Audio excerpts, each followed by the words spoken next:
रमन कुमार जी, पंजाब से। राधे राधे महाराज जी, आपके चरणों में कोटि कोटि प्रणाम। गुरुदेव भगवान, जब से इस शरीर ने होश संभाला है, महादेव जी की कृपा से शिर चरणों में लगाए रखा। गुरुदेव, मैंने मन में महादेव को अपना गुरु माना और प्रभु कृपा से आप मिले। गुरुदेव भगवान, जिंदगी में बहुत गलतियां की, आपके दर्शन और सत्संग सुनने के बाद परिणाम जानकर रूह काम जाती है। हाँ, यही सत्संग का प्रभाव है। सत्संग, सत अगर है सामने और उसकी बात सुनने को मिल जाए तो उसका प्रभाव ही यही पड़ेगा कि आपके हृदय में जलन पैदा हो जाएगी, मैं कितना गलत हूं। क्योंकि अब आपको जैसे मन में आ रहा हम बहुत सुंदर है, पर दर्पण जब सामने आया तो लगा गया जितना हम सोचते हैं उतना सुंदर तो नहीं है ना दर्पण से। तो सत्संग क्या है? ये ज्ञान दर्पण है। आपको जीव ही झका तो घबराहट हुई, अरे मेरे से ऐसी गलती कैसे हो गई, मैं कितनी गलतियां कर रहा हूं, मुझे इसका परिणाम भोगना पड़ेगा। अब भयभीत हुआ ना, होना चाहिए भयभीत। अब भय से निर्भय की हमारे अंदर वृत्ति मैं कैसे बचूं? तो भगवान कह रहे हैं कि जो सभीत, सभीत माने भयभीत, जो सभीत आवा सरनाए रखियो ताहि प्राण की ना। ये हमारे भगवान के वचन है कि अगर भयभीत होकर कोई जीव कि मैंने तो बहुत गलतियां की, बहुत पाप की, अब भगवान के सिवा मुझे कोई नहीं बचा सकता और मेरी शरण में आ गया, तो भगवान कह रहे जैसे सब अपने प्राणों को दुलार करते ना, मैं ऐसे दुलार करूंगा उसका। कोटि विप्र बदला गए जाहू, आए शरण तजो नहीं ताहू। अगर करोड़ ब्रह्म हत्याएं भी उससे हो गई और मेरी शरण में आ जाए तो मैं फिर उसे त्यागता नहीं हूं। तो हमें लगता है कि डरना तो चाहिए, इस डर से मन जो है गलत कामों की तरफ जाएगा नहीं और भगवान की शरणागति हो जाएगी। क्योंकि भगवान ही एक ऐसे हैं जो बुरे आचरण वाले को भी गले लगाते हैं, दूसरा इस सृष्टि में कोई नहीं। जिसके साथ आप उसके अनुकूल व्यवहार करोगे तो दोस्त बनेगा, चाहे वो कोई भी हो, स्त्री हो, पुरुष हो, बच्चा हो, बूढ़ा हो। और आपसे प्रतिकूल व्यवहार बने फिर गले लगाए, ऐसा तो मुझे नहीं लगता सृष्टि में कोई हो।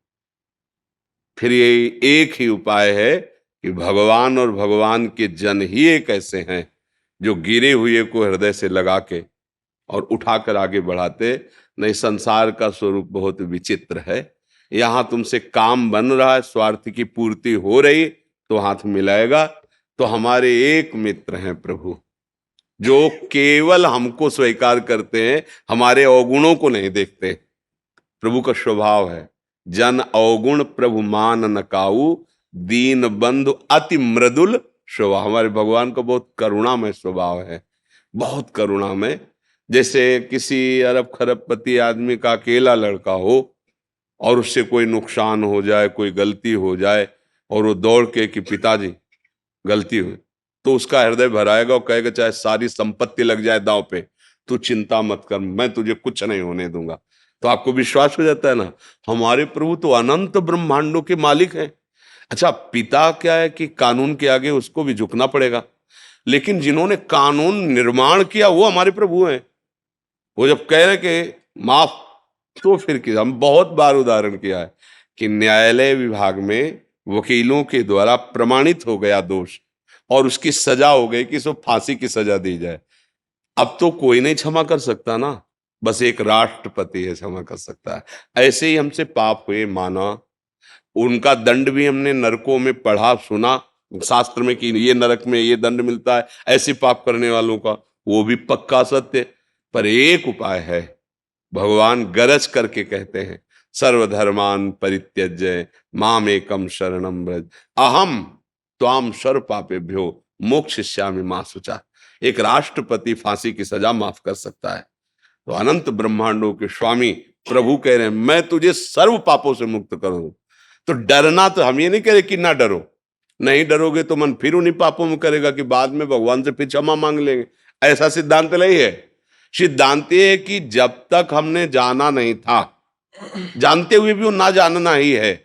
जब सत्संग सुना, संतों का संग मिला, अब समझ आई, तो अब एक हमें सूत्र डालना पड़ेगा हृदय में कि आज तक जो किया वो अब आगे नहीं करूंगा। अगर कहीं विवश होके फिसल के होता है, वो भगवान अंदर बैठे हैं, वो संभाल लेंगे, उसका कोई आपको दंड भोगना नहीं पड़ेगा। भगवान हृदय में बैठे हुए सारे लेकिन जानबूझ के नहीं, वो अंतर्यामी, उसको किसी सलाह की जरूरत नहीं, वो अंदर ही देख रहा है। तो हमें लगता है कि हमारे कल्याण मार्ग में ये बात तो जरूरी कि आपको डर होना चाहिए, शास्त्र का डर, समाज का डर, कानून का डर, भगवान का डर, ये आपको अच्छे मार्ग में चलाएगा। ये जो भय है ना, ये हमारे मन को अच्छे रास्ते पे चलाते हैं, तो ये भय तो रखना चाहिए। पर इतना भी भयभीत ना हो जाए कि हम भगवान का भरोसा ही ना रख पाए कि हम तो इतने नीचे हैं कि भगवान, ऐसा नहीं है। भगवान इतने कृपालु हैं कि वो कैसा भी कोई हो, अपिचेत सुदुराचारो भजते माम अनन्य भाग। सुदुराचारों को मतलब होता सांगो पांग पाप करने वाला, कोई अंग नहीं छोड़ा पाप के, सब कर डाले। वो भी यदि मेरी शरण में आ जाता है तो साधु रेव मंतव्य, मैं उससे आदेश करता हूं कि साधु मानो, अब करो सद्य ते साधु, मैं उसे महात्मा बनाऊंगा। तो मालिक हैं वो तो मुझे लगता है कि इस बात में हम डरे ना कि अब मेरा उद्धार नहीं हो सकता। इस बात से डरे कि जो गलतियां हुई वो पुनः गलतियां ना हो, और भगवान का आश्रय लेकर नाम जप करें, अच्छे आचरण करें। जो गलतियां शरीर से हुई हैं अब उनका हम सुधार करें, उनको हम सावधानी पूर्वक रोकने, और अगर नहीं रुक पाते, पूर्वाभ्यास फिसल जाते, फिर खड़े हो, फिर चलो, नहीं नहीं करो, फिर फिसल जाते हो, फिर खड़े हो। एक दिन तो आप अपनी इतनी मजबूती से निश्चय के द्वारा इन वृत्तियों को रोक लेंगे, पक्का रोक लेंगे, घबराने की जरूरत नहीं। अब जैसे कह दे कि आज से होना ही नहीं चाहिए, तो अनुभव नहीं, इसलिए भले वो तुम बोल दो, नहीं, ऐसा नहीं है। ब्रेक भी मारो तो हाथ दो हाथ, ब्रेक लगने पर वो पहिया फिसल जाता है ना, ऐसी पूर्वाभ्यास है। आज से हम कह रहे नहीं करेंगे, पर एक समय ऐसा आएगा जिस समय हमसे त्रुटि हो जाएगी। इसलिए हम ये आपको कहते कि अगर फिसल गए तो घबराने की जरूरत नहीं, फिर खड़े हो, फिर कोशिश करो कि हम ना फिसले। फिर फिसल जाते हो, फिर खड़े हो। ये हारने वाला मार्ग नहीं, जीत आप पक्का जाओगे, क्योंकि संत वचन और भगवान की कृपा ये साथ है, ये मान लो, हारोगे नहीं अब। पर इतना मतवाला होके ऐसे आचरण ना करे कि बाद में क्षमा मांग लेंगे, फिर तो निकलना मुश्किल हो जाएगा। हेमंत जी, पूजा जी, राधे राधे। श्री राधे महाराज जी। महाराज जी, हम लंदन से हैं। महाराज जी, मैं बाहर रहकर संत जन के दर्शन और सानिध्य नहीं मिल पाता हमें, इससे मेरा मार्गदर्शन नहीं हो पाता, कृपया मार्गदर्शन करें। कैसे वैसे बाहर रह- ये शिकायत तो अधूरी है, क्योंकि ये जो चला है यंत्र का समय ना, तो आप लंदन से भी सुन सकते हैं भगवत चर्चा। हर संत जो महापुरुष जन है, कृपा करके वो वाणियां अपनी अपनी डालते ही हैं यूट्यूब में। तो हमें लगता है कि कहीं से भी सुना, लंदन से नहीं सुना जा सकता, ये बात एकांतिक सुना जा सकता है ना। तो आप उसको ये मानो, अपने भाव की बात बता रहे हैं। जैसे हम मोबाइल चला के सत्संग सुने तो भाव है, देखो ये हमने आसन रखा, और इसमें हम जिस संत का सुन रहे हैं उसका भाव किया, और मोबाइल को ऐसे ध्यान। अब आप सीधे सामने प्रवचन सुन रहे हो, भाव एक खेल है ना। आप यहां बैठे हो, चिंतन जगत का करो तो आप यहां नहीं हो, आप कहीं भी हो, और भाव किया ना कि किसी भी संत का, कि ये संत भगवान बैठकर हमें उपदेश कर रहे हैं, आपको वही सत्संग का प्रभाव अनुभव में आएगा, और वैसे ही आएगा जैसे हमारे सामने। क्योंकि कहो सो कहाँ, जहां प्रभु नहीं, क्या लंदन में प्रभु नहीं है क्या? कहीं भी हो आप, प्रभु तो है ना। अच्छा, जितने संत महात्मा या चराचर जीव है, सब प्रभु से ही चल रहे हैं। आपको वही परमाणु मिलने लगेंगे, वही भाव बन जाएगा। क्योंकि हमको किसी भी स्थिति में मनुष्य जीवन का परम लाभ खोना नहीं है। मान लो अर्थ प्राप्ति के लिए या अन्य व्यवस्थाओं के लिए आप देश विदेशों में जाइए, आप रहिए, पर आपको जो उद्देश्य है भगवत प्राप्ति का, वो ऐसा नहीं कि अब यहां हमें नहीं मिलता। यूट्यूब में बहुत से महापुरुषों के वचन है, संतों के वचन है, आप उनको सुनिए, मनन कीजिए, वैसे आचरण से रहिए। अगर आप भारत में रह रहे हैं, आचरण ठीक नहीं, तो आपको भगवत प्राप्ति थोड़ी हो जाएगी। हम कह रहे हैं आप हमारे पास रह रहे हो, आचरण ठीक नहीं, तो भगवत प्राप्ति नहीं होगी। क्योंकि कहा नहीं मान रहे, आचरण ठीक नहीं, मनमानी आचरण, तो कहीं भी रहो तो फिर गलती हो जाएगी। आप बहुत दूर रह रहे हो, हमारी बात मान रहे, तो देखो आए ना आप यहाँ, आप हमारे सामने आए ना, ऐसे भगवान आपके सामने आ जाएंगे। नाम जप करो, सत्संग सुनो। हाँ, प्रगट में जैसे आप यहाँ, तो यहाँ का वायुमंडल जो है वो आपको और सामर्थ्य देगा, लेकिन लाया कौन प्रगट में आपको? वही तो लाया ना, वही तो लाया, मोबाइल वाला प्रवचन ही तो लाया। तो आप समझो ऐसा नहीं कि वो व्यर्थ चला गया कि यार मोबाइल के सुनने से क्या होगा, जितने आए हो सब उसी के सुनने से आए हो। भाई अगर हम सत्संग आज थोड़ी करते थे, हम तो इंतजाम से बहुत पहले से कर रहे थे, तो सत्संग तो हो ही रहा, लेकिन किसको पता था? किसी को नहीं। और जब वही कवर करके और यूट्यूब में डाल तो हजारों लाखों लोगों को आनंद मिलने लगा। तो मतलब सत्संग का प्रभाव तो है ही ना, उसी के प्रभाव से तो आप सामने बैठे हो, उसी के प्रभाव से आप उसको सुन के उसमें से प्रश्न कर रहे हो। अब देखो भाई ने बताया ना कि हमारा जीवन बहक रहा था, सतमार्ग में चल रहा है, अब मुझे बहुत क्लेश, तो ये कैसे हुआ? हमारे सामने कितनी बार बैठे होंगे, लेकिन मोबाइल से ही तो सुना, तो सुधार हुआ कि नहीं हुआ? तो मुझे लगता है ये अधूरापन कलयुग की कृपा से पूरा है, कलयुग ही में है। पहले तो महात्मा लोग ध्यान के द्वारा एक दूसरे से बात करते थे, अब तो मोबाइल से बात कर लो, मोबाइल से देख लो, हर बात आपको मिलेगी। किसी भी महापुरुष के वचन सुन सकते हो, पुराने पुराने संतों के अगर वाणी मात्र के रिकॉर्ड वो भी पड़े हुए हैं, तो बहुत कृपा है। हर चीज गुण दोष से युक्त है, हमको गुण लेना है। अब मोबाइल के दोष भी हैं, गंदी बातें देख सकते हो, अच्छी बातें देख सकते हो, गंदी बातों में आगे बढ़ सकते हो, अच्छी बातों में आगे, तो अच्छाई की तरफ बढ़ो। तो आप लंदन में बैठे हुए रोज यहाँ की दिनचर्या देख सकते हो, पूरी खुराक है आपके परमार्थ की। वो हमारे पास नहीं हो, लेकिन हमारे पास ही हो। अच्छा तुम रोज देखो सुनो, तो आपको आभास होने लगेगा कि आप हमसे बहुत प्यार करते हैं, आप हमारे पास बैठे, हो सकता है स्वप्न में आपको अनुभव होने लगे, क्योंकि जो हम चिंतन करते, जो हम सुनते, वही हमारा भाव बन जाता है। तो मुझे लगता है ये अधूरापन तो नहीं मानो, क्योंकि अगर ये मानोगे तो फिर अधूरा ही रहेगा। अच्छा भारत में रहोगे तो क्या आप किसी संत के पास रह जाओगे क्या? अच्छा ये हमारे पास रहे तो हर समय हमारे पास थोड़ी हैं, हम भी तो एकांत सेवन करेंगे। हमारी बात मान रहे तो हमारे पास ही हो, चाहे लंदन में, चाहे अमेरिका में, कहीं भी हो। तो ये तो अधूरी बात, इसको पूरी करो कि हमें संत संग प्राप्त है, और सच्चा सत्संग जो है अपने आप से होता है। आप बात सुने और आप उसे स्वीकार ना करो तो क्या करेगा सत्संग? आपने स्वीकार कर लिया तो वास्तविक सत्संग आपने स्वीकार किया है। अगर आप हमारी बात न स्वीकार करो तो कुछ चले जाए, अभी चले जाओ, कोई फर्क नहीं। और बात स्वीकार किया तो आप आग लग जाएगी कि यार अब कैसे छोड़ें इसको, अब कुछ भी हो यार इसको छोड़ देंगे, अल्यो अमर हो गए। आपने निश्चय किया, सतमार्ग में चलने लगे। ठीक है, आप समझ रहे हैं ना? ऐसे कहाँ भागोगे? भाई संसार में आए हो, कर्तव्य कर्म करना है, अर्थ चाहिए, अर्थ के लिए देश विदेश कहीं भी कुछ भी जैसे बने, भगवान जो विधान बनावे, पर हम अपना जीवन नहीं बिगड़ने देंगे, भगवत प्राप्ति के मार्ग को हम नहीं छोड़ेंगे। अब ऐसा तो नहीं कि आप विदेश रहो तो मांस ही खाना जरूरी है, कुसंग है, अधिक कुसंग की बाहुल्यता है, पर नहीं सत्संग भी तो है। हम अपने सत्संग के हिसाब से अपना व्यापार नौकरी जो भी सर्विस है वो किए और अपने भजन में लगे हुए। तो ये जरूरी तो नहीं है कि हमको वो करना ही पड़े, ऐसा नहीं होता। कहीं भी हो, किसी भी डिपार्टमेंट में हो, उसमें इतनी तो छूट होती है कि आप जो चाहो खा सकते हो। तो मान लो ठीक है वही रसोई है, मान लो आर्मी में है, अब वही रसोई, तो अपना वो चीजें ना खाए जो आपको ऐसा लगता है बिना खाए काम चल जाएगा, हमारा शरीर स्वस्थ रहेगा, भजन बनेगा। तो बहुत सुलझने की जरूरत है, कहीं भागने की जरूरत नहीं। क्यों? समझ में आ रहा है? महेश कुमार शर्मा जी।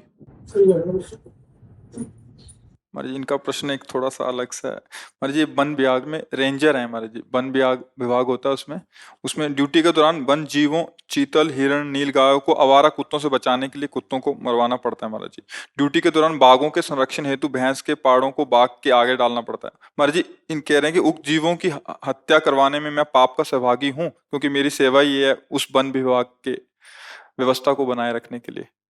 श्यामा श्याम के प्रेम रंग की प्राप्ति के विषय में उपासक को जो संशय हो, हम वही चर्चा, क्योंकि व्यवहार बहुत और धर्म की बड़ी सूक्ष्म गति है, धर्म की बड़ी सूक्ष्म गति है। उसका निर्णय करने के लिए बिना पवित्र हृदय हुए स्वीकृति भी नहीं होगी, और निर्णायक यदि धोखे से उत्तर गलत दे दे तो उसकी दुर्गति हो जाएगी। धर्म का बड़ा सूक्ष्म विषय है। अब जैसे सिंह है, वो कोई घास तो खाएगा नहीं ना, सिंह है उसको मांसाहार है, पर हम किसी गाय भैंस पशु को पकड़कर उसके सामने फेंकना, ये हमारे लिए तो पाप हो जाएगा ना। वो अपने बल से किसी भी पशु की हिंसा करके खाता है, उसके लिए उसका पाप नहीं, क्योंकि उसका आहार है। लेकिन हम उसको, तो फिर हमारी नियत में वो हिंसा होगी ना, हम तो दे रहे ना। अब दूसरी बात इस भाव में लेते हैं कि जैसे हमारा राजकीय सैनिक राज्य सुरक्षा में खड़ा हुआ है और उधर से कोई जन समुदाय को क्लेश पहुंचाने वाला दुष्ट भाव वाला तो बिना विचार के वो गोली मार देगा, ये उसका पुण्य होगा। धर्म का बड़ा सूक्ष्म निर्णय है। अब जैसे आप पशुओं की रक्षा में हैं, उन पशुओं की जिन रक्षा का विभाग आपको दिया गया है, उस रक्षा हेतु आप जो कर रहे हैं, आपको जो आदेश दिया गया है, तो उसके बड़े अधिकारी उस विषय के, आप तो एक आज्ञा का पालन कर रहे हैं। उस रक्षा विभाग में आपका पशुओं की रक्षा का विभाग है। पर जब ये प्रश्न आएगा कि हमको ये जानवर उसके आगे डालना है, तो उसमें हम भी सम्मिलित हो जाएंगे। बात इसमें स्पष्ट है। वो जबरदस्ती जंगल में किसी को अपना शिकार बना के खाता है, उसको कोई पाप नहीं। लेकिन आप उस पशु को जबरदस्ती उसके सामने डाल रहे, तो ये तो अपराध है, पाप है इसमें। क्योंकि अब हम तो देख ही रहे हैं ना, वो अपने जीवन की आशा हर जीव रखता है। किसी जीव की रक्षा के लिए हम किसी जीव की हत्या, हाँ, हमें अगर उसके प्राण पोषण के लिए जरूरत है, वो तो बात हो गई। जैसे महाराज शिवी की शरण में जब कबूतर आया तो देखा कि बाज बैठा हुआ है। कबूतर ने कहा मेरी रक्षा करो, बाज मुझे मार। तो उन्होंने कहा कि अब तो आपको नहीं खाने देंगे कबूतर को, क्योंकि मेरी शरण में आ गया। और उसे कहा तुम निर्भय हो जाओ। बाज से कहा कि तुम जो पाना चाहो। तो बोले आप जानते हो कि हम कोई फल फूल थोड़ी खाते हैं, हम तो मांसाहार करते हैं। तो बोले हम कसाई वाड़े से मांस मंगा देते हैं आपको। बोले नहीं, सब जानते हो शास्त्रों में वर्णन कि मेरा आहार कबूतर पक्षी होते हैं, आप कैसे हमारे आहार को छीन सकते हैं। उनका अब हमारी शरण में आ गया, अब तो नहीं दे सकते आपको, आप दूसरा उपाय बताओ। अगर आप हमारा मांस खाना चाहें तो हम आपका दें, आप राजी हो जाओगे? इस कबूतर को तो नहीं देंगे। बोले हाँ राजी हो जाएंगे। तो उन्होंने अपने शरीर का मांस दिया और इतिहास में उनकी महिमा गाई जाती है। जब एक पलड़े पे कबूतर को बैठाला और मांस डालने लगे, तो कबूतर के रूप में साक्षात अग्निदेव थे और बाज के रूप में देवराज इंद्र थे। तो पलड़ा इतना कि अपने आप फिर बैठ गए और कहा मेरे को खा लो पर कबूतर को नहीं खाने में। देखो धर्म का विषय तो इतना है। अब हम जबरदस्ती किसी जीव को उस हिंसक पशु के आगे डाल रहे, मेरी राय में, मेरी समझ में जो अभी मुझे भगवान प्रेरित कर रहे हैं कि ये धर्म विरुद्ध आचरण, वो बलात् जबरदस्ती खाता है, ये उसका स्वभाव है, उसका बल है, वो जंगल का राजा है, उसका आहार है। लेकिन हम बलात् घसीट कर उसको, तो ये विषय तो हम उत्तर देने में हिचकते हैं कि ये अपराध से सम्मिलित होगा उस जीव के लिए। अब आप और आपके अधिकारी वो क्या निर्णय वो आप जाने, लेकिन जहां प्रश्न कर रहे हैं उसका। अच्छा, पागल कुत्ता है, आवारा कुत्ता है। अब आपको पक्का पता है कि वो पागल है, आपने डॉक्टरी जांच कराई, पागल है। अगर कुत्ता पागल नहीं है तो क्या उसका जीने का अधिकार इस भूमंडल पे नहीं है क्या? भाई छिपकली है, मच्छर है, क्या इनका अधिकार नहीं? तुम्हारे लिए पूरा कमरा मिल गया, छिपकली एक जगह छिपकी, आप अपनी सुरक्षा कीजिए, लेकिन उसको मार नहीं सकते आप। उसको भी तो सृष्टि में जीने का अधिकार है। तो वो पागल नहीं है, आवारा शब्द आप उसको दे दें, तो आवारा का मतलब है कि वो जीना चाहता, वो पागल नहीं है। कोई उसे घर में नहीं पाले पर वो जीना चाहता है, तो अब उसको मारना पाप तो लगेगा ही।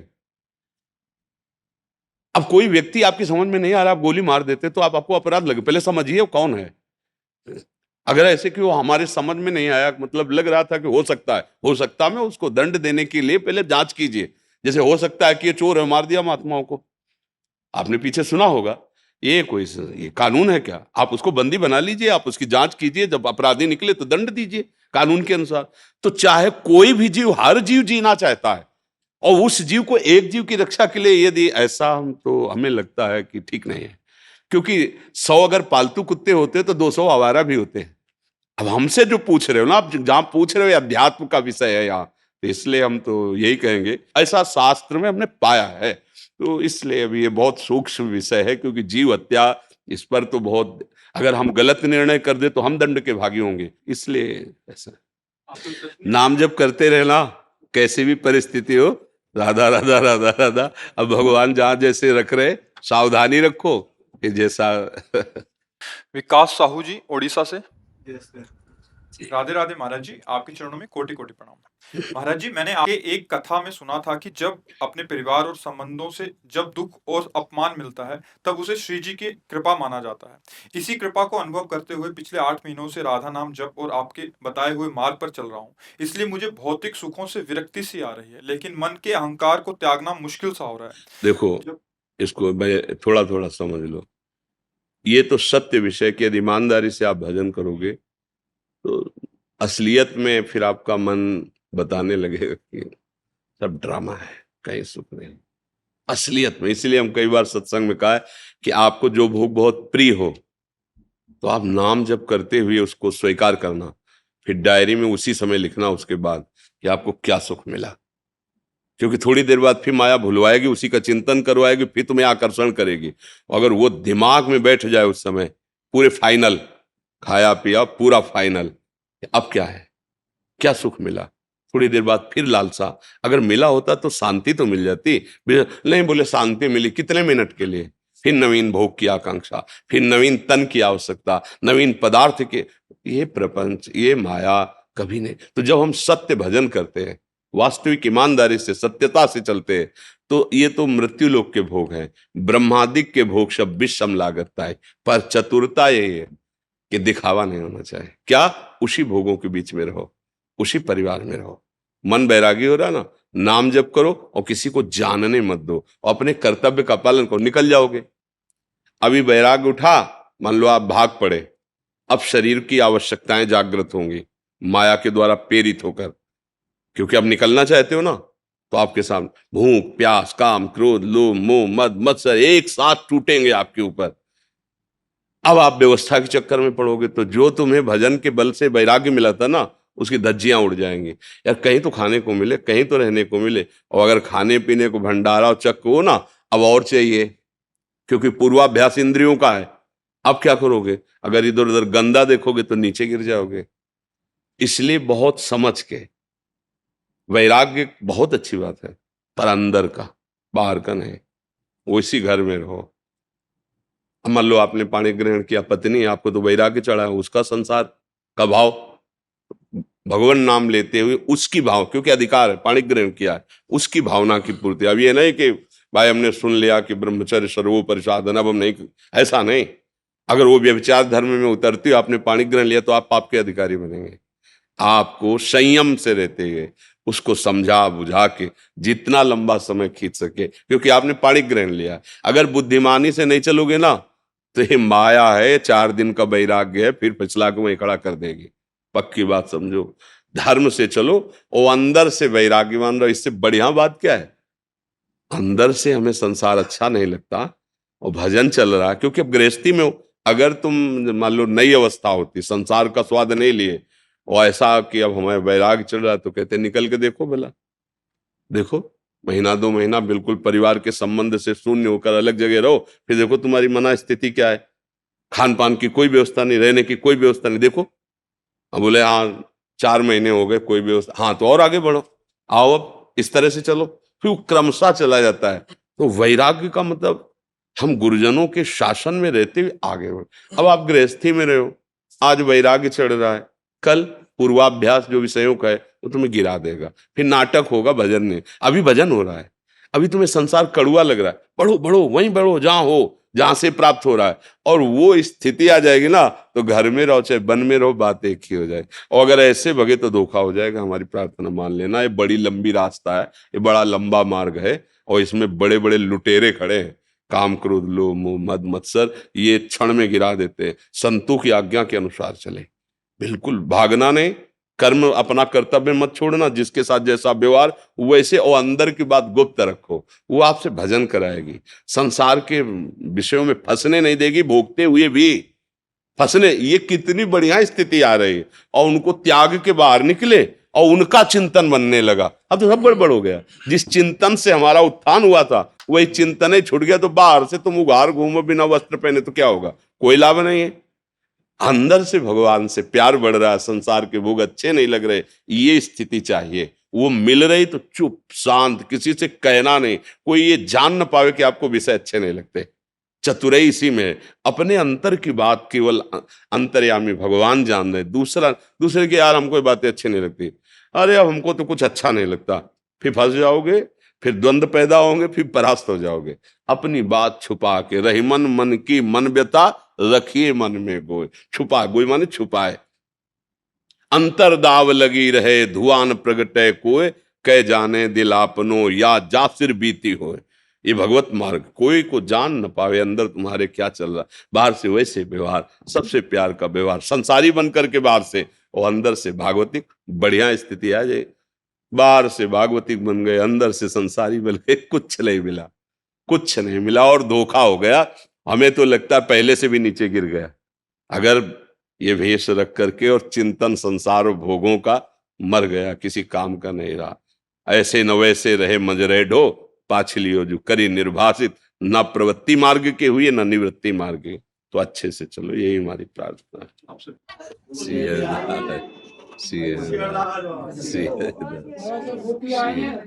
हाँ, बहुत सौभाग्य। अच्छा, आपने बनाया? बहुत सुंदर। बाबा कल आए हटे ब्रजवासी, उनके घर से भी अमनिया प्रसाद आया हुआ श्री जी के घर से। अच्छा, हाँ, घर से सब अपने अपने। तो सुनो, ये किसी से ये जो है बाबा सब श्री जी के इनका लेना है, इनका लेना है। ये है ना राधा रमन जी का प्रसाद है। अच्छा अच्छा, भोग लगा हुआ है। हाँ ये तो अच्छा आ जाओ, बैठ जाओ। हाँ, गोविंद देव अमनिया प्रसाद है बाबा के। हाँ, श्री जी को। आज तो सब संत पाएंगे फिर। हाँ, ब्रजवासी के घर का मनिया श्री जी को। हाँ बाबा, आज श्री जी को से जाएंगे, आज ब्रजवासी के घर का प्रसाद है। क्या सेवा करे आप सबकी। बाबा आशीर्वाद दो सबन पे, जिंदगी सफल रहे, मस्त रहे, ब्रजवासी की ओर का चाहिए। आपकी कृपा बनी है। आप सब ब्रजवासियों की कृपा से ही लाडली लाल कृपालु है।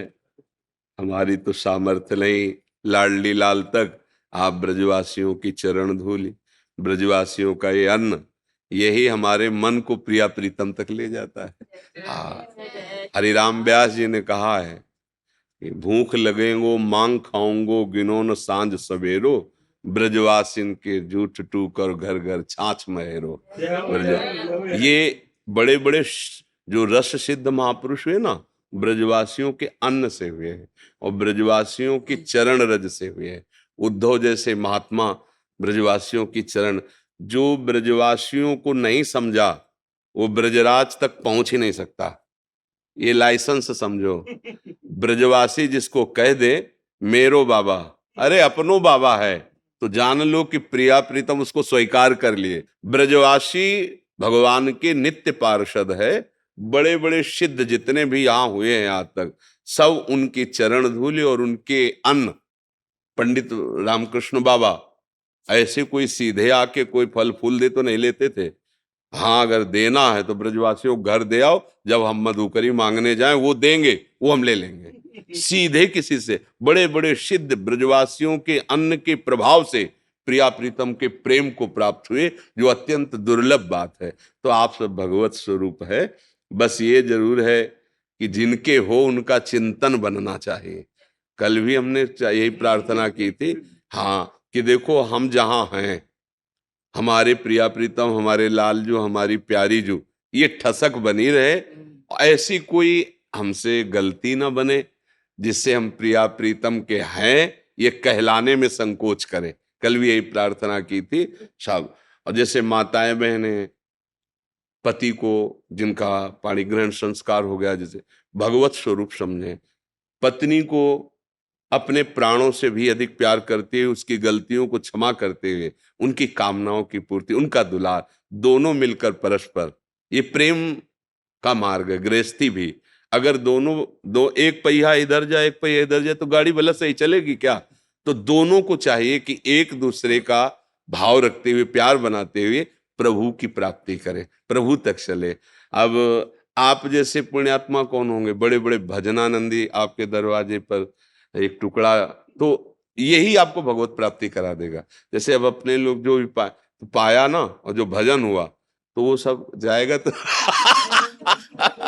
तो इसलिए आशीर्वाद तो बरस रहा है आपके ऊपर।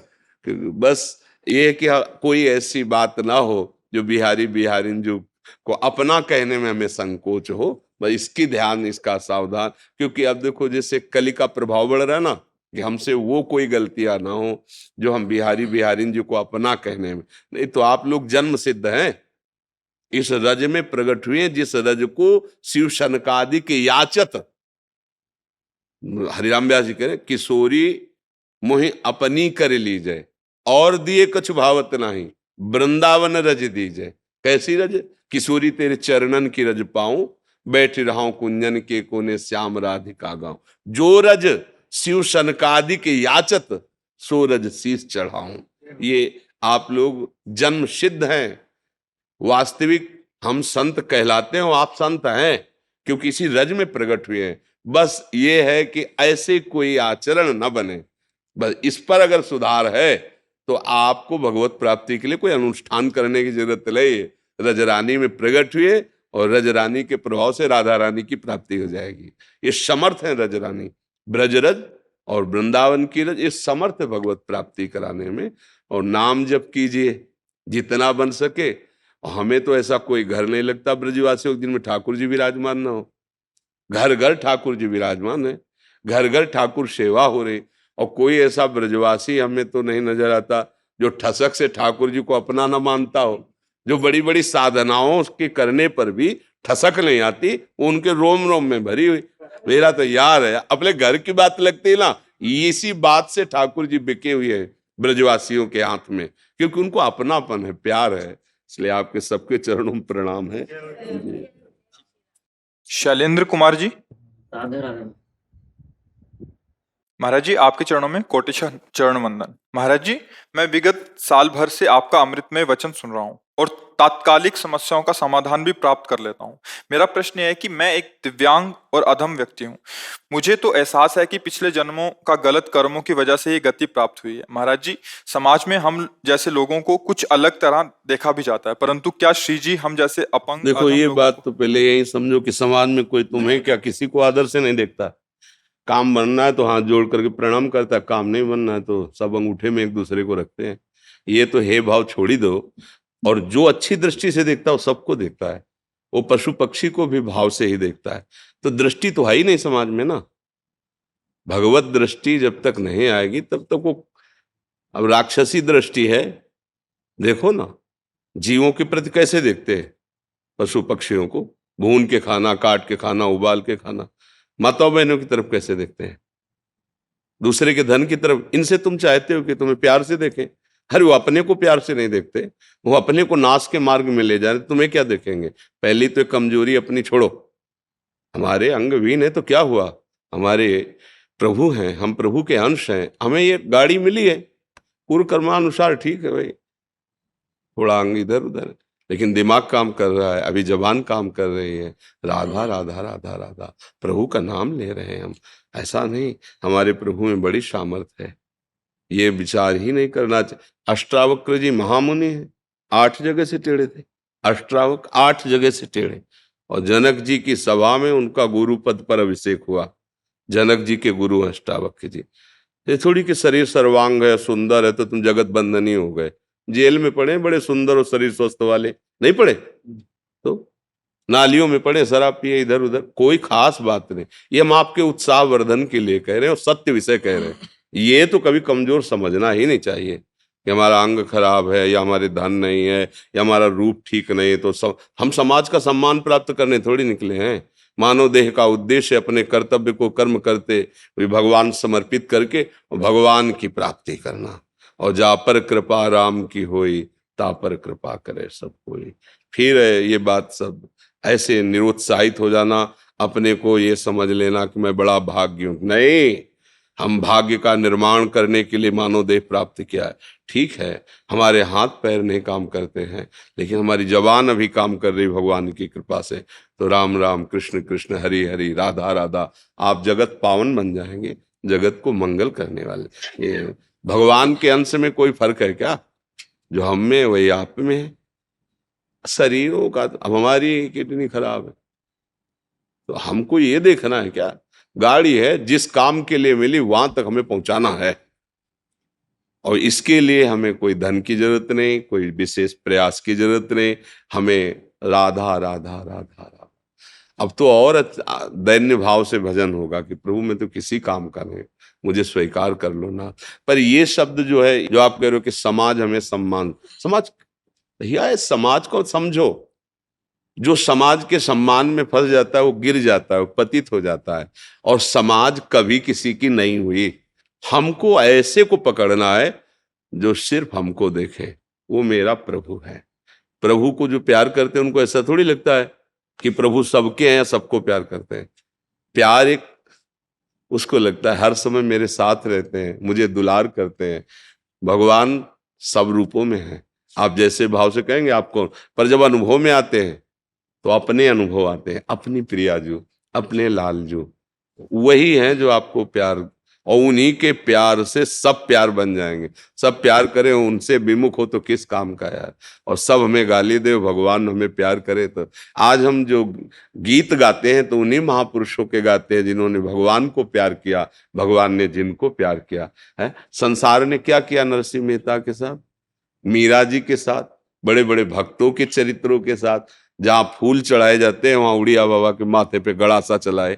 संसार जहां सूली पे टांग दिया है, नहीं टांग, क्या क्या आप चरित्र दे। तो इस समाज से तुम चाहो सम्मान, ये भैया किसी को सम्मान नहीं, अपने स्वार्थ का सम्मान है। सच्चाई से समझ लोगे ना, तब तुम्हें सम्मान मिलने लगेगा। जब ऊंचाई पर पहुंचोगे अध्यात्म की, तो आपकी बात और आपका सानिध्य ऐसे करवा ही देगा, ये करवा। अब हम भजन में न लगे और सोचे कि शरीर स्वस्थ हो तो सम्मान, कितने दिन रहेगा भाई? विचार करके देखो, ना शरीर रहेगा, ना सम्मान रहेगा, ना सम्मान देने वाले रहेंगे। तो हमको नहीं फंसना चाहिए, हमको ऐसी जगह प्यार करना चाहिए जो हमें सदैव अपने पास रखे, और जिसके पास कोई कमी ना हो, और जो सर्वशक्तिमान हो, और जिसके हम हैं वो हमारे केवल प्रभु हैं, भगवान हैं। अगर समझ में आ जाए तो आ जाए, ना आ जाए तो राधा राधा। समझ में आ जाए तो फिर आप बोलो किस बात की कमी। मूकम करोति वाचालम पंगुम लंघयते गिरिम यत कृपातम हम बंदे परमानंद माधवम। जो चेतन का जड़ करे, जड़े करे चेतन अस समर्थ। आप भजन करके देखो, भजन का प्रताप उदय हो। ये हाथ पैर क्या चीज है, दिव्य सिद्धियां उसकी सेवा में आ जाती है। गोद में उठा के जहां से तापों पत्थर में प्रवेश कर जाए। पर अगर इन सिद्धियों की तरफ चले तो फिर भगवान नहीं मिलते। इसलिए जो भगवत प्रेमी महात्मा है उनका प्रयोग नहीं करते। नाम जप करो भैया, और उत्साह से भगवान के बच्चा हो, भगवान के अंश हो। शरीरों का क्या, जिनके स्वस्थ हैं 2 मिनट में एक्सीडेंट हुआ, फैल गए रोड में, इन शरीरों का कोई अभिमान, किस बात का अभिमान? एक झटके में खत्म हो जाने वाला शरीर है। तो जैसा मिला है ये जरूर है कि हमारे कर्म के अनुसार मिला है। अब हमको हारना नहीं है अपने जीवन में। मतलब एक हमारा शुरू से जिद्दी स्वभाव रहा है, कोई पूर्व जन्म का ऐसा प्रताप रहा है कि हारना नहीं सीखा। मर जाना अच्छा है, हारना अच्छा नहीं, ये हमारे स्वभाव में बैठा रहा।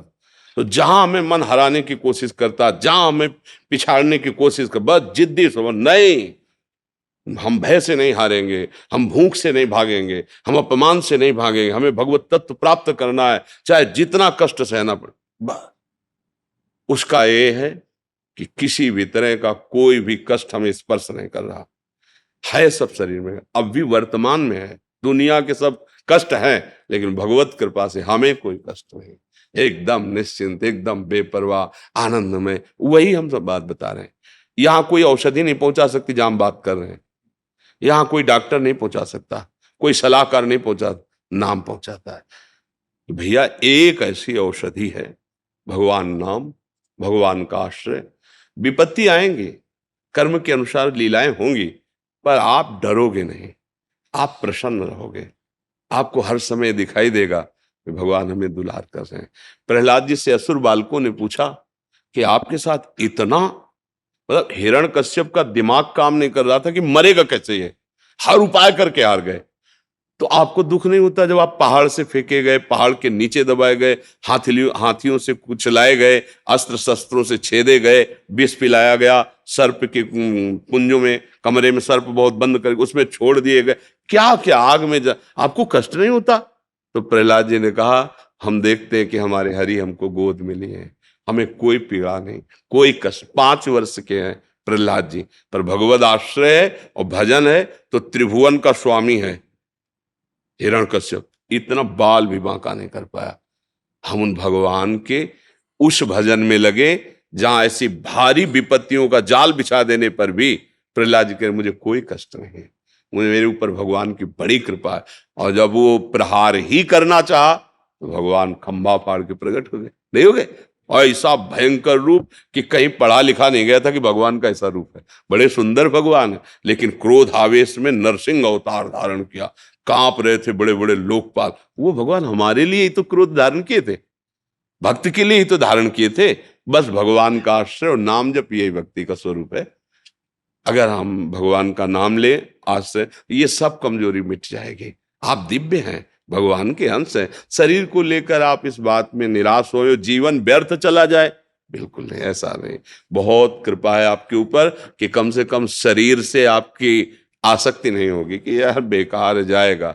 और जिनको रूप सुंदर मिला, स्वस्थता मिली, वो इसमें आसक्त होकर पापाचरण करते हैं, दुर्गति प्राप्त करते हैं। तुम बिल्कुल निराश मत हो, बहुत प्यार, तुम्हारा जीवन बहुत अच्छा है। बस राधा राधा राधा राधा, जो बने जैसे बने। और भगवान हर जीव का पोषण करते हैं, पूरी सृष्टि में भगवान सबकी सब व्यवस्था कर रहे हैं। कोई ऐसा नहीं है जो अव्यवस्थित है। अपने दिमाग से हम अव्यवस्थित हैं, जहां हमारी सोच है वहां हम अव्यवस्थित है। भगवान की तरफ से देखो, फ्री ऑक्सीजन, पृथ्वी में फ्री रहो, जल, जो आकाश, जो भगवान की व्यवस्था देखो, सब फ्री एकदम। प्रकाश, ये 2-4-6 घंटे जलाओ लाइट तो उसका बिल आता है। भगवान सूर्य सुबह से प्रकट हुए, शाम तक प्रकाश, घर कोठरी सब अंधेरा नष्ट, रात्रि में चंद्र भगवान, शीतलता है सब। तो भगवान की तरफ से तो हमें सब फ्री और कृपा मिली। हमारे विचार जो हैं वो हमको दुख दे रहे हैं, जो हमारी विचारधारा चाहते हैं वो हमें परेशान किए। आवश्यकता तो पूर्ति भगवान कर रहे हैं, तो ये भी ना सोचे कि अब हमारे हाथ पैर खराब है तो हम कैसे जिएंगे। बहुत अच्छे से भगवान व्यवस्था करते हैं सबकी, कोई भूखों नहीं मरता। हाँ, अपने विचार से आप मर सकते हो। अगर आपके आचरण ठीक नहीं, आप गंदे विचारधारा वाले हो, अगर आप भगवान के आश्रित हो जाओ भगवान के, तो ये हमारा विश्वास है कि कहीं से भी हो आपको भोजन मिल जाएगा। केवल भगवान के आश्रित हो, वो व्यवस्था कर देंगे। अगर किसी और का आश्रय लिए हो तो भूखे रह सकते हो। जो हमारे अमुक रिश्तेदार हैं, अमुक मित्र हैं, अमुक, वो लाएंगे तो भूखे रह सकते हो। और जो केवल भरोसा है उस, तो फिर राम का भरोसा भूखा मरता नहीं। भगवान का जिसे भरोसा, भैया हमें तो ऐसा लगता है सर्वलोक महेश्वर, अखिल ब्रह्मांडों के स्वामी भगवान का नाम ले ले और आश्रय ले ले, यही मनुष्य जीवन की सफलता है। और इसके लिए कोई विशेष आवश्यकता नहीं कि हम स्वस्थ ही हो, हमारे पास धन ही हो, हम बहुत विद्वान हो। सीधी बात, हम जैसे हे प्रभु आपके हैं, राधा राधा राधा, पक्का उसका कल्याण हो जाएगा। जब अपने पुत्र के बहाने से पुत्र को पुकारा था मरते समय नारायण, तो भगवान के पार्षद आ गए, भागवत में प्रसंग है, और वो परम धाम को प्राप्त हुआ। वैश्यागामी नीच आचरण करने वाला अजामिल, तो यार आप तो जानबूझ के नाम ले रहे हो रामकृष्ण हरि राधा, फिर आपका कल्याण क्यों नहीं होगा? वो तो अपने पुत्र को बुला रहा था मरते समय, तब उसका कल्याण हो गया। तो तुम तो जान के ले रहे हो ना, राम राम कृष्ण कृष्ण हरि हरि राधा राधा, फिर तुम्हें विश्वास क्यों नहीं कि तुम्हारा कल्याण हो जाएगा, तुम्हारा मंगल हो जाएगा? इसलिए आश्रित रहो, ठीक है ना।